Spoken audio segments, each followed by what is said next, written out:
ভাই মাগনা খান পেয়ে সবাই ভরপুর খেয়ে নিতেছে, আর আমি এদিকে সাপ মামার গর্জন দেখতেছি। আই মিন সাপের সাথে দুষ্টামি করতেছি। তো হে আসসালামু আলাইকুম everyone, this is me SM blogs. কি অবস্থা সবার? তো গাইস আপনি হয়তো ভাবতে পারেন কি থেকে কি দেখতেছি কিছুই তো বুঝতেছি না। বুঝতে হলে সম্পূর্ণ ভিডিওটি আপনাকে কন্টিনিউ করতে হবে। তো প্রতিবারের মতো আমাদের এলাকায় সব ছেলেরা মিলে আবারও পিকনিকের আয়োজন করে, যদিও করে বললে ভুল হবে, অলরেডি করা হয়েছে। তো এখন গড়িঘাট টাইপ আসতেছে 5টা, আর আমাকে এখন যেতে হবে বাজার। বাজার যাওয়ার সময় দেখতেছি রাসেল ভাই আর আনিস কাকা শশা চুরি করতেছে, আর এটা দেখে আমি নিজেকে কন্ট্রোল করতে পারতেছি না। আসলে কথায় আছে না, সঙ্গ দোষে লোহা বাসে।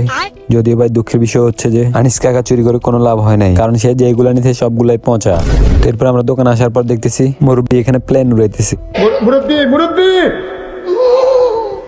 আরে হুজুর, মুরব্বীকে আপনার কথা শুনবো? কারণ মুরব্বী হচ্ছে এখন প্লেনের ড্রাইভার। তো যাই হোক, এরপর আমরা প্লেনের ড্রাইভারকে এক সাইডে রেখে আমরা চলে আসি বাজারে। তো বাজারে আসার পর আনিস কাকার জন্য কিছু শপিং করতেছে। তো শপিং শেষে আমরা চলে যাই বাজারের ভিতরে। বাজারের ভিতরে এসে দেখি এক ভাই মুরগির বাচ্চা বিক্রি করতেছিল। যদিও আমার মন চাইছিল না আমার জন্য, কিন্তু সবাই নিষেধ করাতে আমি আর নেই। কারণ এখন যেহেতু আমাদের এদিকে প্রচন্ড শীত পড়তেছিল, মনে হইতেছে না এগুলো টিকবে, তো এই জন্য আর নেওয়া হয় নাই। প্লাস এগুলো নিয়ে রাখবো যে ওই জায়গাটাও আমার কাছে নাই। তো যাই হোক, এরপর আমরা চলে আসি। আসার পর আমি বড় ভাইয়ের সাথে দুষ্টামি করে হ্যান্ডশেক করতেছিলাম। হ্যান্ড দেখতেছিলাম আমার বাগিনা চলে আসছে। বাগিনাকে আমরা হায়ার করে আনছি, কেননা আমার বাগিনা ভালো ডান্স করে।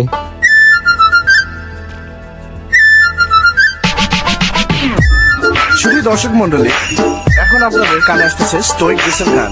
তো যাই হোক গেছে, এটা হচ্ছে যে আরেকটি বাগিনা, এটা হচ্ছে জগতের বাগিনা, আর ওনাকে আমাদেরকে এখন ডান্স করে দেখাবে। তো চলুন দেখি। ভাই বাগিনার ডান্স কিন্তু মারাত্মক ছিল, কিন্তু তার চাইতে বেশি মারাত্মক ছিল তার পিছনের জনের ডান্স। জাস্ট তোমরা খালি একটুখানি দেখো।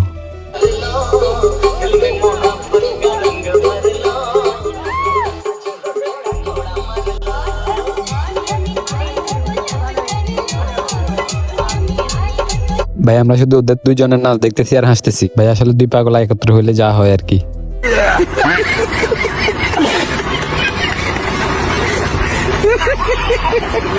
তো যাই হোক গাইস, ভিডিওটি ভালো লাগে লাইক কমেন্ট শেয়ার করে দিবেন। আজকে ভিডিও পর্যন্ত সবাই ভালো থাকবেন, সুস্থ থাকবেন, আল্লাহ হাফেজ।